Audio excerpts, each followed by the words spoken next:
अस्सलाम वालेकुम जी। आज हम अपनी साइट पे आ चुके हैं जी। मेरे दोस्त मेरे साथी जो है वो काम शुरू कर लिया उन्होंने लकड़ी का, और आज हम जो आपको एक व्यू दिखाया पैनल का, इसका सारा प्रोसेस दिखाएंगे कि ये किस तरह तैयार होती है।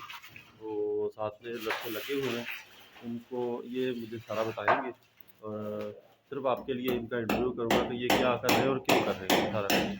तो चले इनकी तरफ से। तो ये अब हमारे साथ अली भाई हैं, अली भाई से पूछेंगे, अली भाई ये प्लास्टिक लगाने का फायदा? प्लास्टिक लगाने का ये फायदा है कि नमी वगैरह और नमी नहीं आती प्लास्टिक लगाने से, ये 100% वाटरप्रूफ हो जाती है शीट। अच्छा, आप मुझे इसका पूरा प्रोसेस बताएंगे ना आज? जी जी, आज अपने दोस्तों को बताना है कि इसका पूरा प्रोसेस। अच्छा जी, ये नुमान भाई है, ये प्लास्टिक आ गया जी। नुमान भाई हाथ लाए जरा, दोस्तों को बता दें। ये जी अगला प्रोसेस शुरू हो चुका है, शीटें वगैरह लगाना शुरू कर दी हैं। ये शीटें पहले लसानी की जो शीटें हैं वो नीचे लगा दी गई हैं प्लास्टिक लगा के, ये भाई लगा रहे हैं इस तरफ। ये आपके सामने ये देखें जी, ये सारा इस प्रोसेस के बाद जो है ना वो अगला प्रोसेस शुरू होगा जो टाइल्स ऊपर लगनी है। ये भाईजान हमारा अगला प्रोसेस शुरू हो चुका है। ये देखें जो साइडों पे इसके लगने हैं फैंसी पीसेस वो लग रहे हैं, तो साथ साथ आपको दिखाते जाएंगे। इसके बाद